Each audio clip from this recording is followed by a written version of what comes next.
Microsoft Project 2016 программыг судлах видео хичээлээ цааш нь үргэлжлүүлье. За өнөөдөр 2 дугаар видео хичээл буюу Microsoft Project 2016 программын интерфейс гэсэн сэдвийг үзнэ. За би эндээс компьютероос 2 аргаар Microsoft Project 2016 программыг дуудаж ажиллуулж болно. Эхнийх нь болохоор програм зэснээс шууд програмаа дуудаж ажиллуулж байна. За эргүүлээ хаачаа. Хоёрдугаарт дасгалын файлаас нэгдүгээр хавцнаас Sample Project гэсэн MPP өргөтгөлтөө төслийн файлыг дуудаж шууд ажиллуулж болно. Ингээд файл маань шууд Microsoft Project 2016 гэсэн програм дээр нэгдэж байна. За ингээд програмынхаа интерфейсийг харахад ерөнхийдөө Microsoft програмын Office-ийн Word, Outlook зэрэг програмуудын интерфейстэй төстөө зис болон командуудын байршил нь ижил төстэй байгаа нь харагдаж байна. Ийм учраас хэрэглэгч бид нар энэ програмыг ашиглахад тохиромжтой хялбар байна. За хамгийн дээдлд Microsoft програмын файлын нэр өргөтгөлтөөр хамт байж байна. MPP гэсэн өргөтгөл байна. Microsoft Project Professional гэсэн үгнүүдийн төвчлэл байна. За дараа нь баруун дээд хэсэгт хэрэглэгчийн нэр байж байна. За миний нэр огтоо мэйл хаягтайгаа байж байна. Зураг нь байна. За тэгээ баруун дээд болонд хураах дэлгэх хаах товчнууд байна. За энэ гурван товчон болохоор програм бүхэлд нь хамаарна.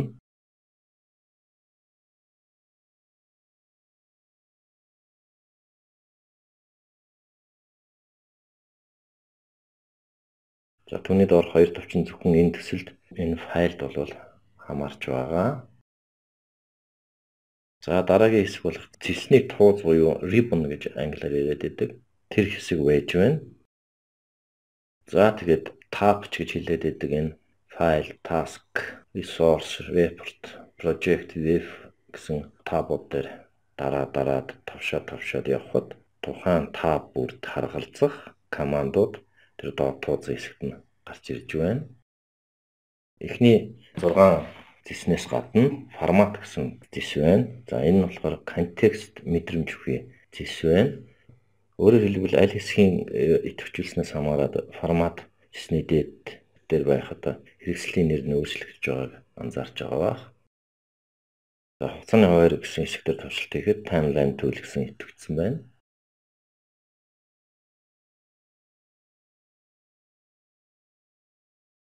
За энд бас веб зэсэн дээр туршихад timeline гэсэн дөрвөлжингийн идэвхжүүлгийг авч болно. Дэглэрэнгүй гэсэн дөрвөлжингийг бас идэвхжүүлж болох нэ. За details буюу дэглэрэнгүй гэсэн идэвхжүүлгийг бас идэвхжүүлээд ямар байдалтай болсныг харж болно.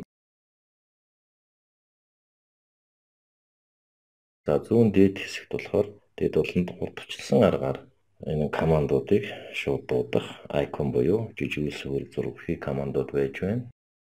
За доош харсан жижиг гурвалжин дээр тавшаад хурдчилсан хандлтанд бус командуудыг бас нэмэх боломжтой.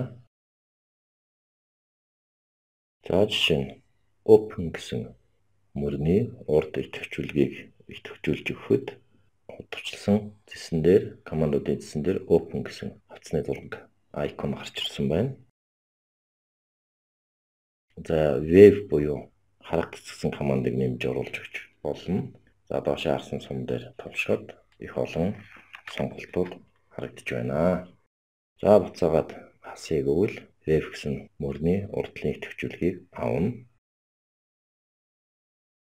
За туусан хэсгийн доор хурдчилсан хандлтуудын icon-уудыг байрлуулъя гэвэл доош харсан сум дээр энийг товшоод show below the ribbon гэсэн мөрийг сонгоно. Ингэхэд энэ туусан командуудын доор хурдчилсан командуудын маань мөр орж ирсэн байна. За буцаая гэвэл доош харсан хурдчин шугам дээр дараад буцаах командыг сонгоход хамгийн дээд зүүн дээд болонд хурдчилсан командуудын маань зис гараад ирсэн харагдаж байна. За өөр командуудыг бас сонгож оруулж болно. Энэ сонголтын хэсэгт байхгүй командуудыг нэмье гэвэл more commands гэсэн мөрийг сонгоод popular буюу нийтлэг командуудаас сонгож болно. За бүр all commands гэдгийг бүх командуудаас бас сонгож болох нэ. Жишээ болгож би zoom буюу томруулах командыг энэ all commands гэсэн чагсаалтаас олж сонгоё.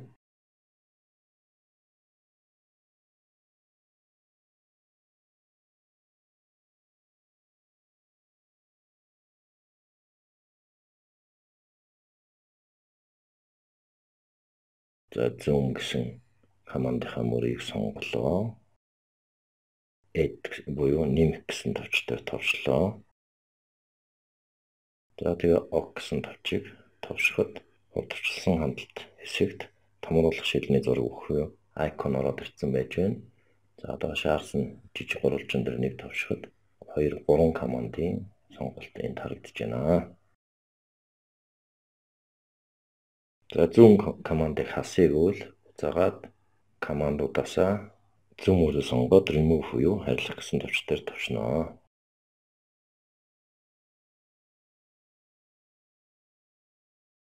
За файл системээр товшиход энд хэдэн сонголтууд харагдаж байна. Тусдаа нүүр хуудас гарч ирсэн байна. За хамгийн ихнийх нь info буюу одоо information мэдээлэл гэсэн команд нээгдсэн байна. За төслийн талаарх товч мэдээлэл авч болно. Эндээс шинээр төсөл эхлүүлэх буюу new командыг бас сонгож болно. За эдгээрийг бид дараагийн хичээлүүдээр энэ командуудыг дэлгэрэнгүй үзнэ. За open буюу нээх гэсэн командын хэсэгт төслийн файлыг хаанаас дуудах вэ гэсэн сонголтууд байна. За үлдэн сүлжээнээс дуудаж болох нь өөрийнхөө компьютерийн хард дискээс дуудаж болох нэ.